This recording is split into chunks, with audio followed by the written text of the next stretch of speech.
Hello, my friends. It is so good to have you here with me today. Pull up a chair, find a comfortable spot, and let's just take a breath together. Now, imagine for a moment you are standing in the middle of a great city.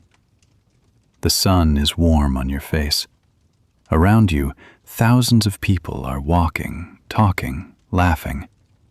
And in front of you stands something so large, so powerful, that you must look up and up and up. It is made of stone. It has stood for almost 2,000 years. It has seen emperors and slaves, lions and gladiators, joy and sorrow. Today, we are going to walk together into the story of the Colosseum. We are going to discover why it was built, what happened inside its walls, and what it can still teach us today. So take my hand. Let us step back in time. Our story begins in the year 64 in the city of Rome. Rome was the most powerful city in the world. It ruled over millions of people. But in that year, something terrible happened. A great fire burned through the city. It burned for 6 days. Homes were destroyed. Temples fell. People lost everything. The emperor at that time was a man named Nero. Many people did not like Nero. Some said he started the fire himself. Others said he did nothing to stop it. After the fire, Nero took a large piece of land in the center of Rome. He built a huge palace there. He called it the Golden House. It had gardens, lakes, and rooms covered in gold. The people of Rome were angry. They were suffering, and Nero was building a palace for himself. But Nero did not rule for long. In the year 68, he died. After his death, Rome had a time of trouble. There were wars. There were different emperors. But finally, a new family came to power. They were called the Flavian family. The first emperor of this family was named Vespasian. Vespasian was a soldier. He was strong and practical. He wanted to show the people that he was different from Nero. He wanted to give something back to them. And so, he made a decision. He would take the land where Nero's palace stood, and he would build something for the people, something they could use, something they would never forget. But what could he build that would be big enough, strong enough, and exciting enough to make the people of Rome love him? In the year 72, the work began. Vespasian ordered his engineers and architects to design a great amphitheater. An amphitheater is a place where people gather to watch events. It is round or oval, with seats that go up and up in circles. The Romans had built amphitheaters before, but this one would be the largest in the world. Vespasian chose the land carefully. It was the same land where Nero's golden house had stood. He drained the lake. He cleared the gardens. He gave the land back to the people. The message was clear. Nero took from the people. Vespasian gave to the people. Thousands of workers came to build the amphitheater. There were architects, engineers, carpenters, and slaves. Yes, many of the workers were slaves. Some of them were Jewish prisoners captured after a war in Judea. They carried stones. They dug foundations. They worked in the heat and the cold. The building rose slowly, level by level. It was made of stone, concrete, and marble. The Romans were masters of concrete. They mixed volcanic ash with lime and water. This concrete was strong. It could hold great weight. It could last for centuries. The amphitheater had 4 levels. The outside was decorated with columns and arches. There were 80 entrances, so that thousands of people could enter and leave quickly. Inside, there were seats for more than 50,000 people. 50,000. Imagine that. It was like a small city. Vespasian did not live to see the amphitheater finished. He died in the year 79. But his son, Titus, continued the work. And in the year 80, the great amphitheater opened its doors for the first time. But what would happen inside those walls? What would the people see? The opening of the amphitheater was a huge event. The Emperor Titus wanted to celebrate. He wanted to show the power and the wealth of Rome. So he organized games. Not games like we play today. These were spectacles. They were shows of violence, skill, and survival. The games lasted for 100 days. 100 days! Every day, thousands of people came to watch. They sat in the seats according to their place in society. The emperor and the senators sat at the front, close to the action. The wealthy citizens sat in the middle levels. The poor people and the women sat at the top, far from the arena floor. But everyone could see, everyone could hear, everyone could feel the excitement. What did they watch? They watched many things. In the morning, there were animal hunts. Wild animals were brought from all over the empire. Lions from Africa, bears from the north, elephants and tigers and leopards. These animals were released into the arena, and trained hunters called venatores would fight them. Sometimes the animals fought each other. Sometimes they were simply killed for entertainment. It was cruel. It was bloody. But the people cheered. At midday, there were executions. Criminals were brought into the arena and killed in front of the crowd. Some were thrown to wild animals. Some were burned. Some were forced to fight without weapons. The Romans believed that public punishment was a warning. It showed what happened to those who broke the law. But in the afternoon came the main event: the gladiators. The gladiators were fighters. Some were slaves. Some were prisoners of war. Some were free men who chose to fight for money and glory. They were trained in special schools. They learned to use different weapons. Some fought with a sword and shield. Some fought with a net and trident. Some fought on horseback. The gladiators entered the arena, and the crowd went wild.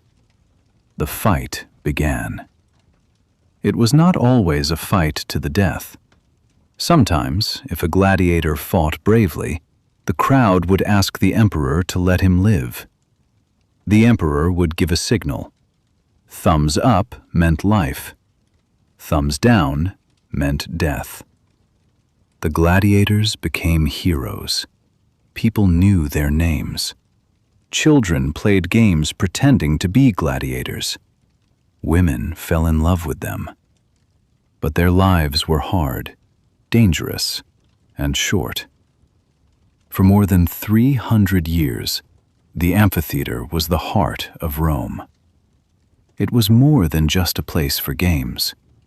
It was a symbol. It showed the power of the emperor. It showed the strength of the empire. It brought people together, rich and poor, soldier and merchant, Roman and foreigner. They all sat together and shared the experience. The amphitheater had a name, but it was not called the Colosseum at first. People called it the Flavian Amphitheater, after the family that built it. But near the amphitheater stood a huge statue. It was a statue of the Emperor Nero, but after his death, it was changed to represent the sun god. The statue was called the Colossus. It was more than 30 meters tall. Over time, people began to call the amphitheater by the name of the statue. They called it the Colosseum, and that name stayed. The Colosseum was also a place of innovation. The Romans were engineers. They built tunnels and rooms under the arena floor. These were called the hypogeum. In these tunnels, they kept animals in cages. They stored weapons and props. They had elevators and trapdoors. During the games, animals and gladiators could suddenly appear in the arena, as if by magic. The crowd was amazed. The Colosseum even had a roof, called the velarium. It was a huge cloth awning that could be pulled across the top of the amphitheater to give shade. Sailors from the Roman Navy were in charge of moving it. Everything was organized. Everything was planned. But the glory of the Colosseum did not last forever. In the year 404, a Christian monk named Telemachus jumped into the arena during a gladiator fight. He tried to stop the violence. The crowd was angry. They killed him. But his death had an impact. The Emperor Honorius was a Christian. He banned gladiator fights. The games continued for a while, with animal hunts and other events. But slowly, the Colosseum began to fade. Rome itself was changing. The empire was weakening. Invaders came from the north. The city was attacked. The population fell. And the great amphitheater, once full of noise and life, became quiet. After the fall of the Roman Empire, the Colosseum stood alone. For centuries, it was abandoned. No one came to watch games, no one cheered. The stone walls were silent. Earthquakes damaged the structure. Parts of the outer wall collapsed. People began to take stones from the Colosseum to build their own houses and churches. The marble was stripped away and used in palaces. The iron clamps that held the stones together were pulled out and melted down. The Colosseum was being destroyed, piece by piece. But it did not disappear. Something about it remained. Maybe it was the size. Maybe it was the beauty. Maybe it was the memory of what it had been. In the Middle Ages, people began to see the Colosseum in a new way. Christians believed that many Christian martyrs had been killed there. They saw it as a sacred place, a place of suffering and sacrifice. This belief helped protect the Colosseum. In the 18th century, a pope declared that the Colosseum should be preserved in memory of the Christian martyrs. Work began to stabilize the structure. Supports were added. The collapsed sections were left as they were, but the rest was protected. Slowly, people from all over the world began to come to see the Colosseum. Writers wrote about it. Poets praised it. Artists painted it. It became a symbol not just of Rome, but of human achievement, creativity, and also cruelty. The Colosseum had survived wars, earthquakes, theft, and time, and it still stands today. Today, the Colosseum is one of the most famous buildings in the world. Millions of people visit it every year. They walk through the arches. They stand in the arena. They look up at the broken walls and imagine what it was like 2,000 years ago. They imagine the roar of the crowd, the smell of blood and sand, the flash of swords in the sunlight. The Colosseum is a UNESCO World Heritage Site. It is protected by law. Historians and archaeologists study it. Engineers work to preserve it. Technology helps us understand how it was built and how it was used. We can now see digital reconstructions that show the Colosseum as it looked in its glory. But the Colosseum is more than just a monument. It is a teacher. It teaches us about the Romans, about their engineering, their society, their values. It shows us their love of spectacle and their acceptance of violence. It reminds us that human beings are capable of building great things, but also of great cruelty. The Colosseum asks us questions. What does it mean to be civilized? What do we do for entertainment? How do we treat those who are different or weaker than us? These are not easy questions, but they are important. And standing in front of the Colosseum, we cannot avoid them. The stones do not speak, but they hold memory. They hold the voices of 50,000 people. They hold the footsteps of gladiators and emperors. They hold the hopes and fears of a civilization that once ruled the world. And now, my friends, as we come to the end of this journey, I want to share something with you. The Colosseum reminds us that nothing lasts forever. Empires rise and fall. Buildings crumble.